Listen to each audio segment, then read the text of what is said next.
Assalamualaikum warahmatullahi wabarakatuh. Waalaikumsalam warahmatullahi wabarakatuh. Baik, kami dari kelompok 2 akan mempresentasikan materi kami yang berjudul konsep pendidikan inklusif. Sebelum kami memasuki materi, kami akan memperkenalkan anggota dari kelompok kami. Yang pertama saya sendiri, Ihsan. Yang kedua, Saya sendiri Ipan Dan saya sendiri Halilur Rahman. ya, untuk mempersingkat waktu, kami akan menyampaikan materi kami yang pertama. Ya, baik, yang pertama materinya adalah filosofis pendidikan inklusif. Nah, di sini filosofis pendidikan inklusif terdapat 3. Yang pertama ada filosofis Bhinneka Tunggal Ika. Nah, filosofi Bhinneka Tunggal Ika mengajak kita untuk meyakini bahwa di dalam diri manusia bersemayam potensi kemanusiaan yang bila dikembangkan melalui pendidikan yang baik dan benar dapat berkembang tak terbatas. Nah, perlu diyakini bahwa potensi itu pun ada pada diri setiap anak berkebutuhan khusus. Karena seperti halnya ras, suku, dan agama di tanah Indonesia, keterbatasan pada anak berkebutuhan khusus maupun keunggulan pada anak normal pada umumnya memiliki kedudukan yang sejajar berdasarkan penjelasan di atas. Jelas bahwa keterbatasan anak berkebutuhan khusus tidak dapat dijadikan alasan untuk menjadikan pendidikan bersifat segregatif dan eksklusif. Sehingga pendidikan untuk anak berkebutuhan khusus harus dipisahkan dengan anak normal pada umumnya. Karena dengan adanya pendidikan inklusif yang terintegrasi, peserta didik dapat saling bergaul dan memungkinkan terjadinya saling belajar tentang perilaku dan pengalaman masing-masing. Nah, yang kedua ada filosofi dari pandangan agama. Pandangan agama khususnya Islam di antara lain ditegaskan bahwa 1. Manusia dilahirkan dalam keadaan yang suci. Nah, yang kedua, kemuliaan seseorang di hadapan Tuhan bukan karena fisik, tetapi karena takwanya. Yang ketiga, Allah tidak akan merubah nasib suatu kaum kecuali kaum itu sendiri. Nah, yang keempat, manusia diciptakan berbeda-beda untuk saling silaturahmi, yaitu inklusif tadi. Nah, sebagai bangsa beragama, penyelenggaraan pendidikan juga tidak dapat dipisahkan dengan nilai keagamaan. Terlebih, interaksi yang terjadi dalam lingkup pendidikan tidak dapat dipisahkan dari hakikat manusia sebagai makhluk sosial. Keberadaan manusia sebagai makhluk sosial ini disinggung dalam Al-Quran yang mengatakan bahwa Tuhan menciptakan manusia berbeda satu dengan yang lainnya agar saling berhubungan dalam rangka saling membutuhkan. Keberadaan peserta didik yang membutuhkan layanan khusus adalah manifestasi hakikat manusia sebagai individu yang harus berinteraksi dengan tujuan berbuat kebaikan. Nah, yang terakhir adalah filosofis universal. Nah, filosofis universal adalah hak asasi manusia menyatakan bahwa setiap manusia mempunyai hak untuk hidup layak, hak untuk mendapatkan pendidikan, dan hak untuk pekerjaan. Jadi pada intinya di universal ini, filosofis universal ini menyatakan bahwa semua manusia tidak ada yang berbeda, yaitu sama dalam hak mendapatkan hak asasi manusia, hak untuk hidup layak, dan hak untuk mendapatkan pendidikan. Yaitu salah satunya itu pendidikan inklusif tadi. Nah, selanjutnya yang kedua adalah definisi pendidikan inklusif. Nah, di sini definisinya adalah inklusif diambil dari kata dalam bahasa Inggris yakni to include atau inclusion atau inklusif yang berarti mengajak masuk atau mengikut sertakan dalam pengertian inklusif.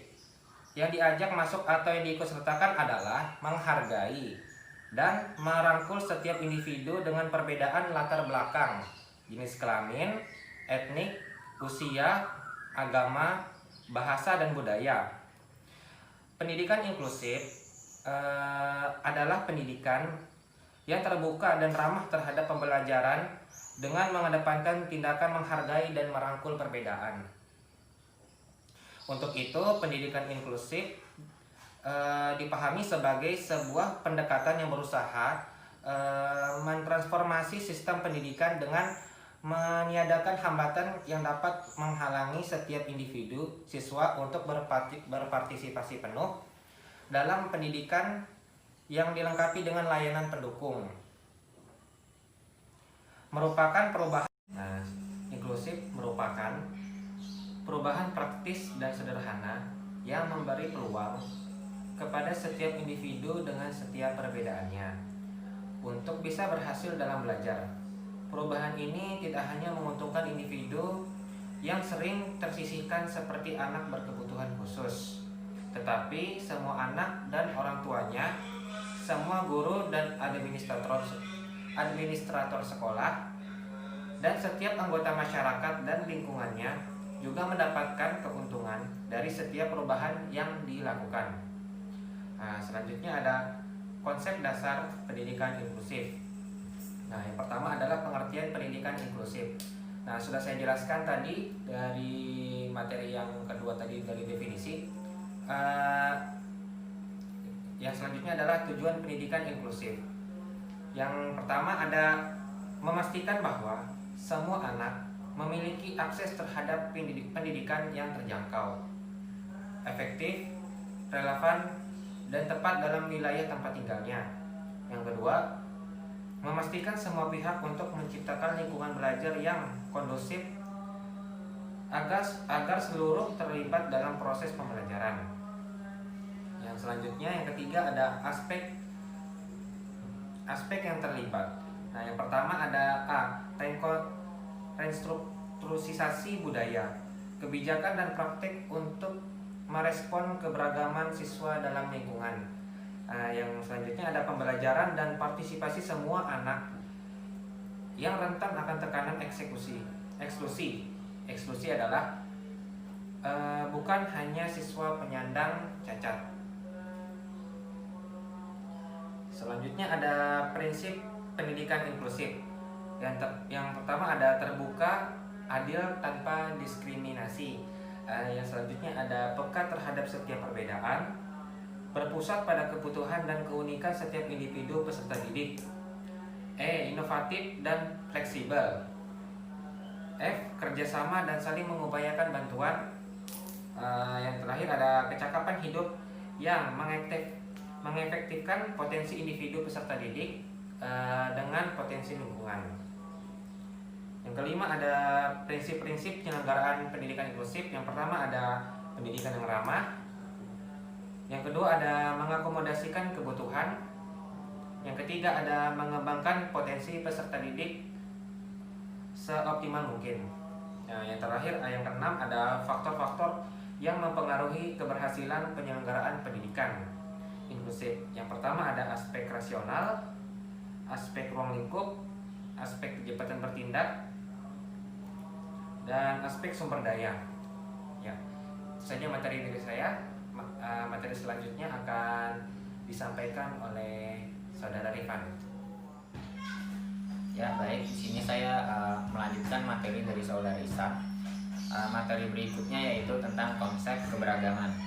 Nah, di sini kita ketahui untuk dalam konsep pendidikan inklusi itu di dalamnya memiliki materi berbagai macam. Salah satunya ada konsep keberagaman. Kita artikan sesuai dengan pengertiannya.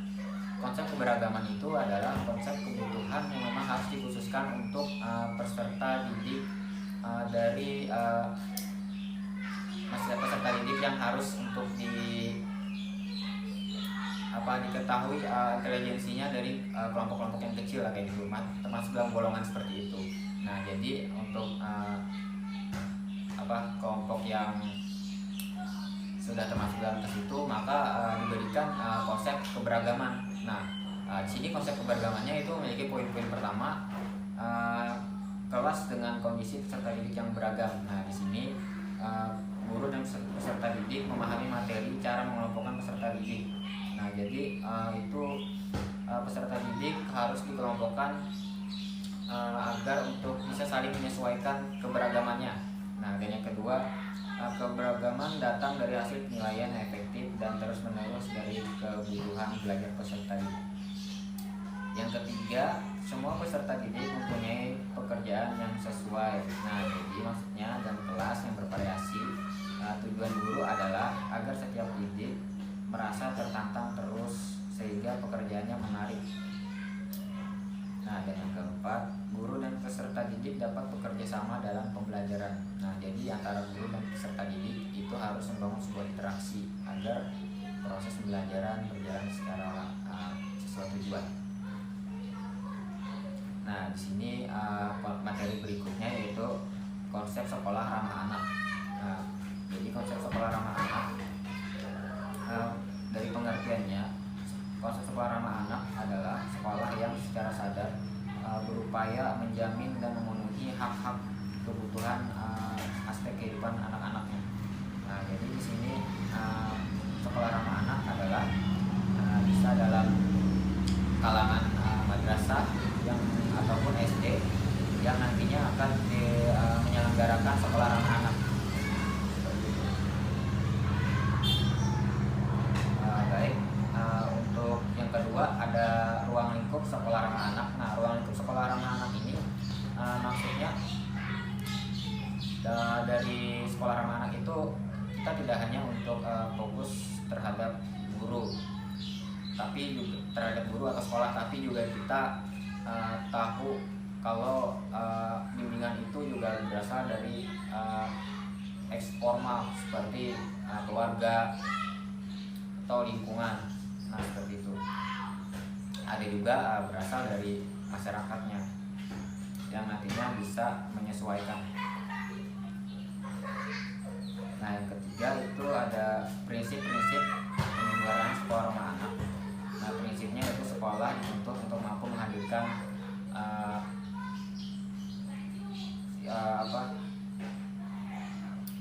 sebagai sebuah media. Nah, jadi sekolah juga tidak harus untuk kekurangan ataupun dari sarana ataupun tenaga belajar peserta didiknya, tapi juga harus memadai seperti itu agar tujuan pembelajaran bisa berjalan secara lancar.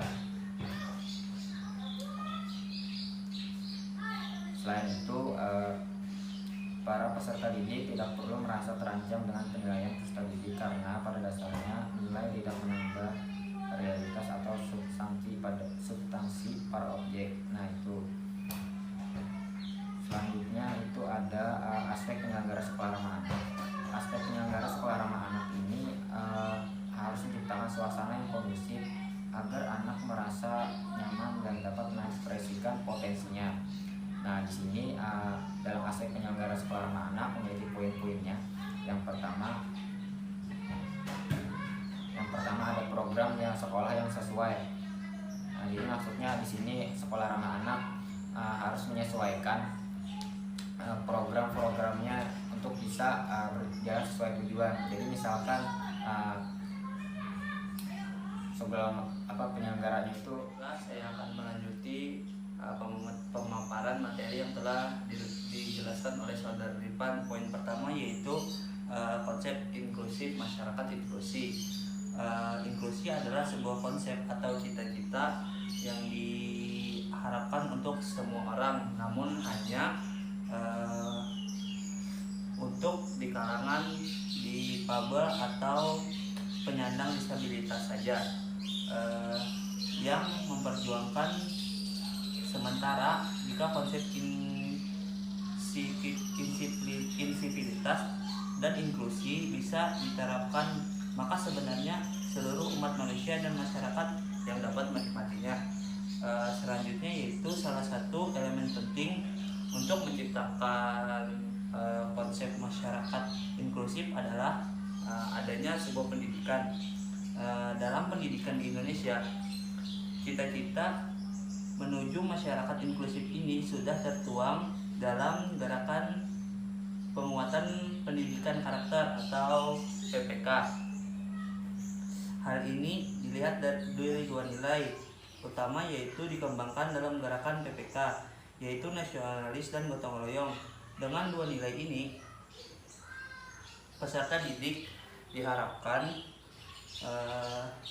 secara harmonis bisa memberikan penghargaan yang tinggi terhadap perbedaan untuk bisa berdiskusi dalam rangka pengambilan keputusan dan kontribusi pengetahuan.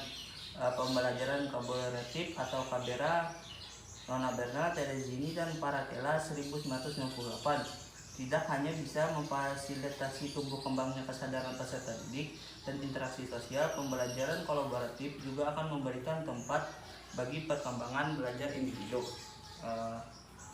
Pembelajaran yang menekankan kolaborasi dan aktivitas inklusi yang didukung dengan pemekaran argumen antar peserta didik tersebut merupakan roh pendekatan belajar untuk belajar bersama.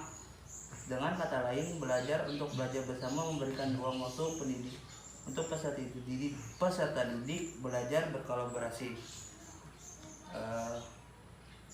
Selanjutnya, poin kedua, manfaat pendidikan inklusi atau inklusif bagi negara dan anak. Pada dasarnya, pendidikan tidak mengenal diskriminasi antara peserta didik yang normal atau yang penyandang berkebutuhan khusus sekalipun. Berdasarkan Undang-Undang Nomor 20 Tahun 2003, peserta didik yang menyandang kebutuhan khusus itu mempunyai hak untuk mendapatkan adanya layanan pendidikan yang bagus. Pada penjelasan pasal 15 disebutkan bahwa pendidikan khusus merupakan pendidikan untuk peserta didik yang berkelainan atau peserta didik yang memiliki kecerdasan luar biasa. Pendidikan tersebut diselenggarakan secara inklusif atau berupa satuan pendidikan khusus pada tingkat pendidikan dasar dan menengah. Dalam konsep pendidikan segresi yang ada selama ini, bagi anak yang berkebutuhan khusus diselenggarakan pendidikan khusus berbentuk sekolah luar biasa. Jumlahnya sangat terbatas, mengakibatkan tidak semua anak yang berkebutuhan khusus mendapatkan kesempatan di sekolah-sekolah tersebut.